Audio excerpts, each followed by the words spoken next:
परमात्मा परम तत्त्व प्राप्त गर्न जानुको लागि सत्य धर्मको बाटोमा जानुपर्छ, यानि सत्य पथमा। सत्य पथमा लागेपछि हामी यसबाट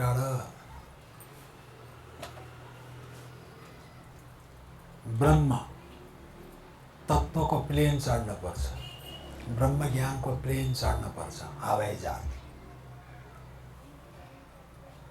सत्य हवाईजहाज चढ्नको निम्ति बाटो चाहिँ नि ब्रह्मको बाटो जानु पर्यो अनि हामी यथार्थ सत्यको बाटो जानु पर्यो भने सत्यको बाटो अपनाएर जानुपर्छ। मनबाट, वचनबाट, कर्मबाट। मन वचन कर्मबाट नै हामी अगाडि बढ्नुपर्छ। जसरी हाम्रो कोड छ पनि, देशमा पनि कोड, मन वचन कर्मबाट कर्म गर्नुपर्छ, सेवा गर्नुपर्छ, हामी आत्मा साक्षी राख्नुपर्छ भन्ने चलन छ। त्यस्तै गरी हामीले सत्यलाई पल्ट्यो भने, किन परमात्माको मूल स्वरूप सत्य नै हो। फेरि सत्यलाई प्राप्त गर्नको निम्ति सत्य कहीँ पनि लाग्दैन, सत्य सधैँ तटस्थ हुन्छ। सत्य धर्ममा बस्ने व्यक्ति कहीँ फस्दैन, कहीँ अल्मलिँदैन, बाटो बिराउँदैन। त्यसो भएको हुनाले मन वचन कर्मबाट सत्यको बाटो जाने भनेको आफ्नो मन वचन कर्मलाई नै सत्यतिर अग्रसर गर्नको निम्ति, यानि यथार्थ सत्य तत्त्व प्राप्त गर्न गयौँ भने त्यो सत्य तत्त्व नै नित्य तत्त्व पनि हो। किनभने परमात्माको अर्को एक स्वरूप पनि हो, त्यो चैतन्य स्वरूप। चैतन्यलाई फेला नपारिकन फेरि चैतन्यलाई फेला पार्नलाई चैतन्यलाई नै सम्हाल्न पर्छ। को हो त चैतन्य भनेको? हाम्रो आत्मा, हामी जीवात्मा, परब्रह्म परमात्माको सनातन स्वरूप अंश भएको जीव चैतन्य छ। यो चैतन्य जीव जो हाम्रो रूप त चैतन्य छ, अहिले हामीले आफूलाई जड सम्झेको छ, यानि अज्ञानको कारणले जडलाई आफू सम्झेको छौँ, यानि देहलाई आफू यो जगत देखिराखेको चाहिँ सत्य, यो पनि केही कालको निम्ति सत्य बनिएको छ, यानि हेर्दाखेरि भइराखेको भएर यसलाई पनि सत भन्छन्। यो सत हो नि, देखिन्छ नि, हो नि भन्ने भएर निर्णय हो। त्यसमा देह पनि हो नि, होइन भने हो केही कालको निम्ति, तर यो बदलिने हुन्छ। यसको चाहिँ नि केटकेटीमा भएको जति हाम्रो उमेर बच्चादेखि जन्मेदेखिको हेर्दै आउनुहोस् आफ्नो अवस्थासम्म सबै त्यो परिवर्तनशील छ। त्यसो भएको हुनाले परिवर्तन हुने तत्त्व यथार्थ सत्य तत्त्व हुन सक्दैन। यो चाहिँ नि मायाको आवरण भन्छ यसलाई, माया। मायाबाट यो खेल रचिराखेको हुनाले परमात्माको विशेष हृदयवासी तपाईँ हरि भन्नुहोस्, आदिनारायण भन्नुहोस्, उहाँको चार शक्तिमा एक लक्ष्मी श्री शक्ति, एक कीर्ति शक्ति। हामीलाई कीर्ति चाहिन्छ, कीर्तिको निम्ति हामी दौड्या हुन्छौँ। त्यहाँ जो व्यक्ति जथाभावी गर्छ उसको कीर्ति हुँदैन, अपकृति हुन्छ। त्यस्तै गरी जय, जहाँ पनि जय चाहन्छ व्यक्तिले, जय नचाहने व्यक्ति कोही पनि हुँदैन। नसक्नु अर्को कुरा हो, सबैले मान्नको जय चाहिन्छ। अनि त्यस्तै गरी महामाया, माया शक्ति छ हो परमात्माको। त्यो माया शक्तिबाट चाहिँ जड प्रपञ्चलाई चलाउने भएको हुनाले माया शक्तिको प्रधान केन्द्र पनि मूलाधार चक्र। मूलाधारदेखिको यी तीनटा चक्रमा खेल हुन्छ। मूलाधार भनेको हाम्रो शरीरको तल्लो भाग शक्तिको, यो शरीरलाई धारणा गर्नको निम्ति जसलाई मूल आधार छ, जसमा जुन शक्तिको प्रभावबाट हामी चलिराखेको छौँ, तीबाट निस्केको त्यो माया शक्तिको कारणले हामीलाई नभएको चिजलाई हो भन्ने हुन्छ। यथार्थ तत्त्व बुझ्न हामी लाग्दैनौँ। नलाग्दाखेरि हामी आफूभित्र पस्ने बाटो बिर्स्यौँ। बाटो त आफूभित्रै छ। अनेकौँ कुरा गर्न जानिराखेका पनि हुन्छ संसारतिर पनि। कोही आध्यात्मिक जगतमा पनि यताबाट उता अल्मलाउने, उसले उसलाई अल्मलाउने, उसले उसलाई अल्मलाउने, बस यो पनि धेरै छ। एउटाले यता धर्म ठिक भन्छ, उसले अर्को ढिलो हुन्छ। धर्म भने सत्य धर्म चाहिँ ठिक हो। त्यस कारण नमो सत्य धर्म आयो। सत्य धर्मलाई जसले अपनाउँदछ भगवानको स्वरूपमा एउटा सत्य धर्म पर्छ। त्यो सत्य धर्मलाई यदि अपनाएको छ भने हामी के हुन्छ, त्यसतिर यताउति हुनु पर्दैन। सत्य धर्म सनातन हो। हाम्रो सारा वेद उपनिषद पुराण आगम निगम सबैले त्यो सत्यलाई जोड दिन्छ। किन? सत्येन धारिते पृथ्वी सत्येन तपते रवि सत्येन अर्थे वायुश्च सर्वम सत्य प्रतिष्ठितम्। भगवानले पनि भन्नुभएको छ सत्य नै सबै सत्यले चलेको छ, सत्यको भयले चलेको छ। यदि सत्य नहुने हो भने पृथ्वीले आफ्नो धर्म छोड्नासाथ गयो, वायुले धर्म छोड्नासाथ गयो। त्यो वायु चाहिँ बहनी मात्रै होइन, वायुको हामी जस्तै रूप छ, त्यो दिव्य छ, त्यो आफ्नो साथमा बस्नको निम्ति कामको निम्ति। त्यस कारण वायु बहन्छ। हेर्नुहोस् तपाईँ जहाँ चाहिँ विश्वको सबै ठाउँमा वायु बहिरहेको यही मात्रै हो र? थरी थरी काम किसिमको उनमा छ। 7वटा वायुमध्ये बस्ने 5 वायु सबै यसै भित्र चलिराखेको छ। त्यस कारण वायु जो छ, वायुले धर्म छाडिदियो भने पनि हामीले वास्तविक हाम्रो जीवन प्राण रहन सक्दैन, कुनै ऊर्जा हुन सक्दैन। त्यस कारण सृष्टिको परम कारणको निम्ति आकाश तत्त्वपछि वायु राखेको कारण त्यो। आकाश भएन भने काम चल्दैन। आकाश अवकाश ठाउँ चाहियो। अवकाशको पनि अरू को बस्छ? त्यही भीम, भगवान् परमात्मा सदाशिव स्वरूप भीम बसेको। भीम रूपले आकाश रूपमा व्यापक, त्यसैले भीम पनि भनिन्छ। प्रकट रूपमा भीम पनि भइदिन्छ त्यो रूपैमा पनि। अब यहाँ हेरोस् यो सूक्ष्म रूपले चलेको छ त्यही तत्त्व। हामीले बुझ्नु पर्ने के त भने त्यो ज्ञानको उडान गर्नलाई, त्यो ज्ञानको पथमा सत्य धर्मको बाटोबाट ज्ञानको उडान गर्नुपर्छ, जसमा उडेर गइसकेपछि यथार्थ सत्य बोध हुन्छ। अविनाशी छ त्यो शाश्वत सनातन, निर्विशेष निर्विकल्प बने, परम तत्त्व शाश्वत सनातन, परम बोध स्वरूप बने।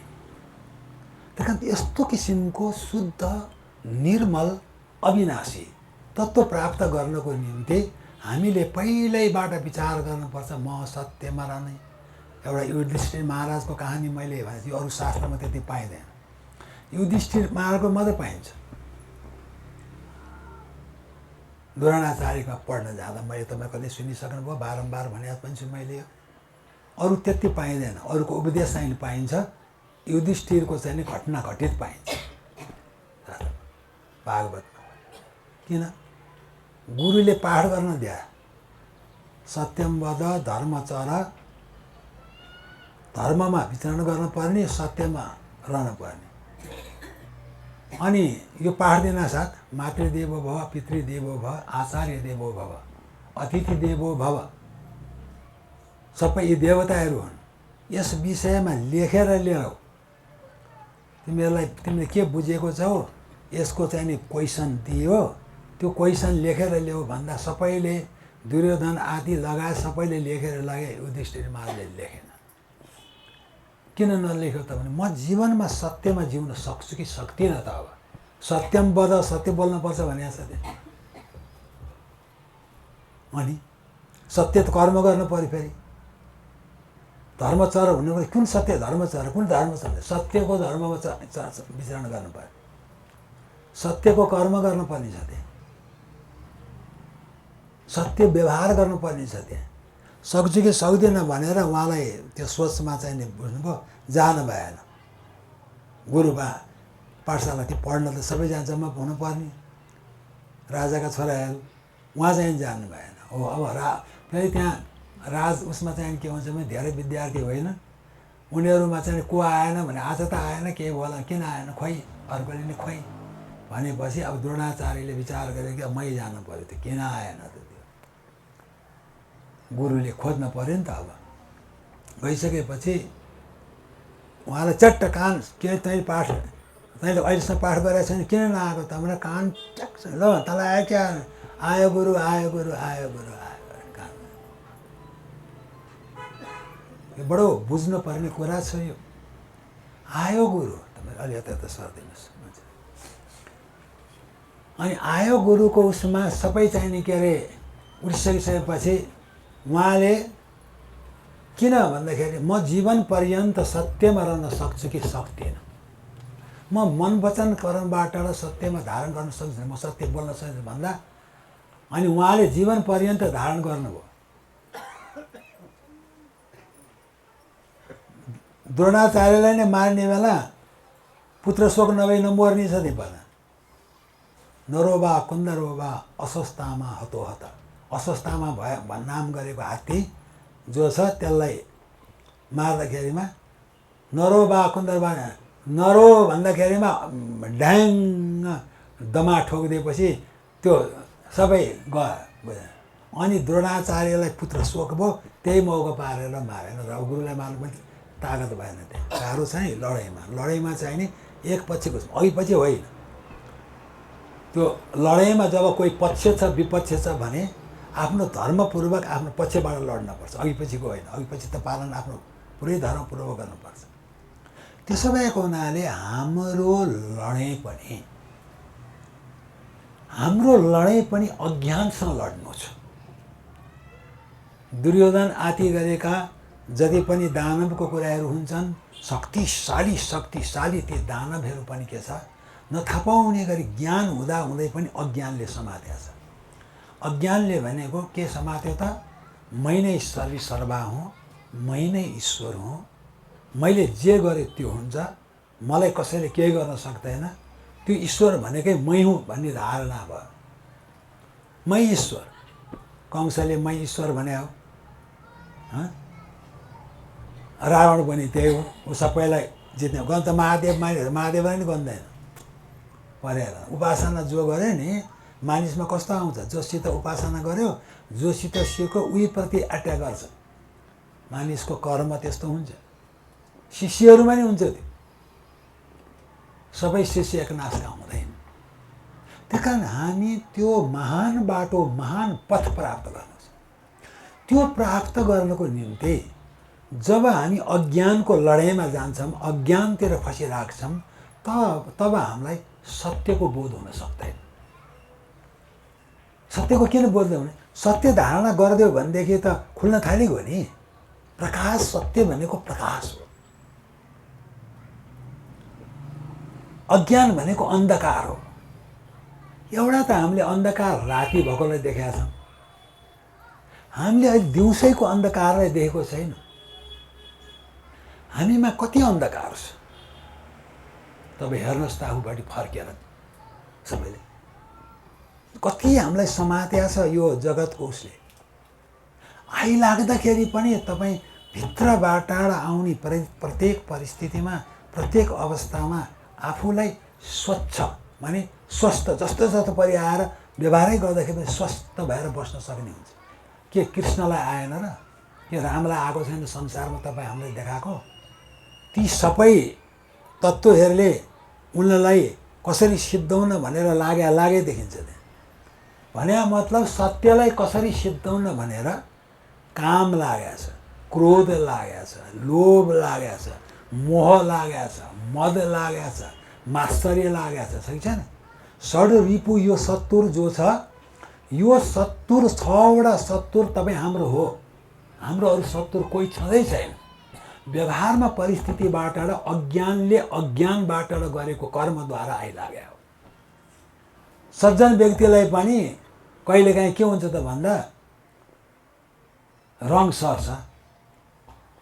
धुलो उड्या ठाँ त्यो राम्रो गए पनि नराम्रो गए पनि रङ सर्छ क्या। सधैँ त्यसको धुलो सर्छ नि त हामीलाई, सर्छै सर्दैन? केही चलाएपछि त्यो अवश्य पनि सर्छ। त्यसो भएको हुनाले यो संसारमा हामी त्यसैमा चलायमान छौँ नै। कोही बच्या छैन तपाईँ हामी सबै यहाँ धरतीमा आएका सबै त्यस्तै डाइरेक्ट अवतार पुरुष नै पूर्ण चाहिँ कलाले आएको बाहेक नभए 8 कला 9 कला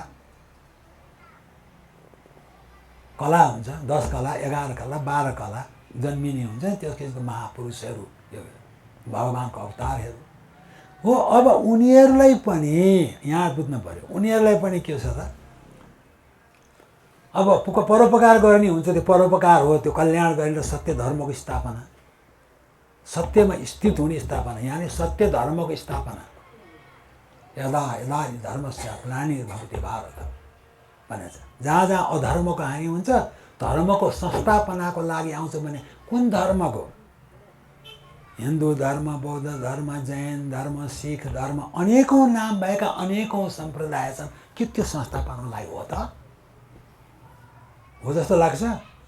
हो, यो त्यो अवस्थामा जानुको लागि आफ्ना बाटोबाट उनीहरूले सत्यको दिग्दर्शन गर्न लागेर व्यक्तिलाई भएन भनेर सुधार्नको लागि उही परमात्माले एकैवटा बाटोबाट मानिसले आफू जानेको अनुभवद्वारा उसलाई सही पथमा ल्याउनको निम्ति यो सिर्जना गरेका लाइनहरू हुन्।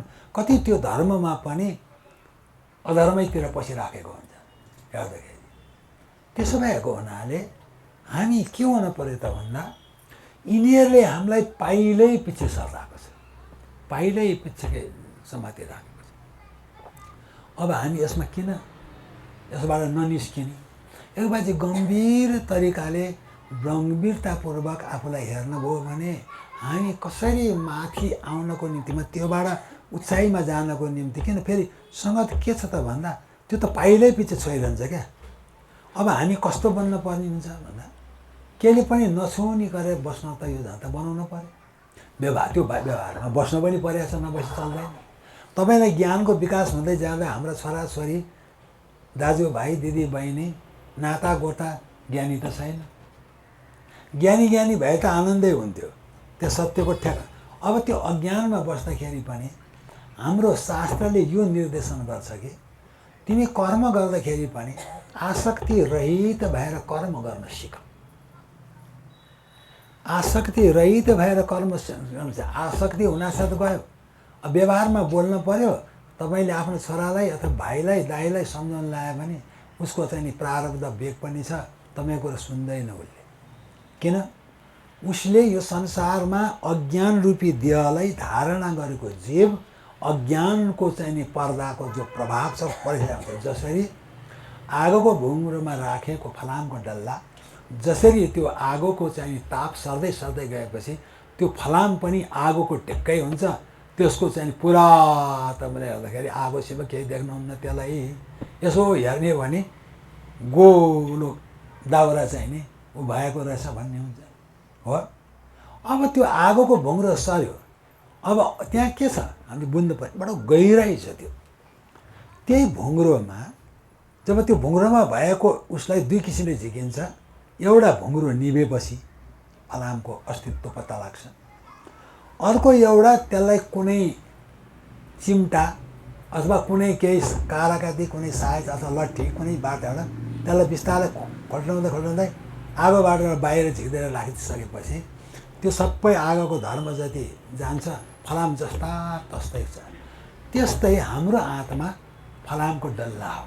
हामीले सोच्नुपर्छ, म अहिले आत्मा हुँ भने अहिले बुझ्नलाई फलामको डल्ला, फेरि फलामकै डल्ला हुँ भन्न होला, फेरि झन् भन्न त्यो पनि लिनु भएन। बडो सावधानपूर्वकले हामीले बुझ्नुपर्छ पहिला ज्ञान। अनि हामीले त्यसलाई जसरी चाहिँ त्यसलाई के कोट्याएर झिकेर हुनु पर्यो कि त्यसलाई त्यो आगोको भुङ्ग्रो मथन गर्नु पर्यो, अनि सही पत्ता लाग्छ। त्यसै गरी हामीलाई बाँधेको यो तीन पहियामा त सत्व रजत तमको तीन पहियाको डोरी त हो, तर पनि त्यहाँ नौ तत्त्व बाँधिएको छ। एउटा डोरी बाँध्दाखेरिमा कोही दुईवटा बाडा बाँधिन्छ, कोही तिनवटा बाडा बाँधिन्छ। तिनवटा बनायो भने पनि तीन पहियाको नौ भइगयो, नौ अङ्क पनि प्रकृति भइगयो, प्रकृतिले बाँधिहाल्यो। त्यसो भएको हुनाले हामीलाई यो काम क्रोध लोभ मोह मद मात्सर्य आदि षड रिपु भनेको सत्तुर, संस्कृतको अर्थमा सत्तुर भन्छ।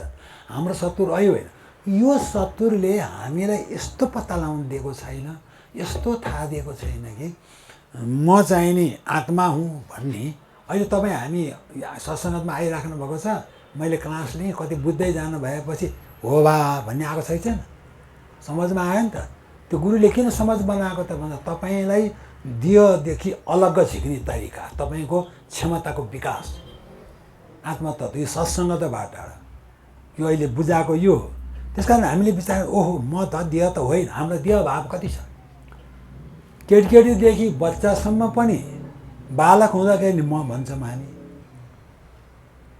जति उपेर हुँदै गयो बुढो हुँदाखेरि पनि बुढो हुँदाखेरि पनि म भन्छौँ। अनि हामी के भन्छौँ त्यो भाव त म त बुढो भएँ। महात्माले नै भनिदिन्छ, अरूले नै भनिदिन्छ। महात्मा चाहिँ नि संसारको मानिसलाई संसारिक हिसाबले चल्छ। उसले के गर्नु, अब बुढो भइयो, समय आयो, अब यस्तै हो भन्ने कुरा हुन्छ। अनि अरू चाहिँ नि के छ भने ऊ महात्मा चाहिँ ज्ञानी चाहिँ डराएको हुँदैन। किन? यो देहको केही समय हुन्छ जस्तो रहन्छ। अब यो देह म होइन, म त त्यो व्यापक सनातन तत्त्व हो त्यो तत्त्व चाहिँ सँग सम्बन्धित भएर परम तत्त्वमा समाहित हुन जानको निम्ति प्रयत्न गर्छ। हाम्रो आत्मालाई अन्तरात्मामा प्रवेश नगराइकन, यानि हाम्रो ज्ञानद्वारा, एउटा साधनद्वारा, अर्को ज्ञानद्वारा मात्रै श्रवण सुनेर मात्रै आत्मा हो भने निश्चय गरेर म आत्मा हुँ भनेर मात्रै बसिरहन्छ भने श्रवण, ब्रह्मवादीहरूले श्रवण मात्रै भनेको छ। भगवान् शिवजीले रामलाई बताउनु भएको छ शिव गीतामा। अब हामीले बुझ्न पर्यो, त्यसकारण हामीले त्यसको ध्यान गर्नुपर्छ। ध्यात्तैव आत्मानम् अहर्निशं मुनि, जसले आत्माको अहर्निश ध्यान गर्दछ, अहर्निश आत्माको चिन्तन गर्दछ भने ऊ के हुन्छ त? अब नित्य आत्माको अन्तरात्मामा प्रवेश हुन्छ बिस्तारै बिस्तारै बिस्तारै, अनि परमात्मामा ऊ पुग्छ। परमात्मामा पुगिसकेपछि जीव भाव पनि गयो, त्योभन्दा पछाडिको अन्तरात्मा जो भाव छ त्यो पनि मिट्छ। परमात्मामा समाहित हुन साथै ऊ नित्य आत्मासँग सम्बन्धित हुन्छ, जो नित्य भनेको कहिले पनि बदलिँदैन, जस्ता तस्तै हुन्छ, सर्वत्र परिपूर्ण छ। त्यो परम सत्य तत्त्व हो।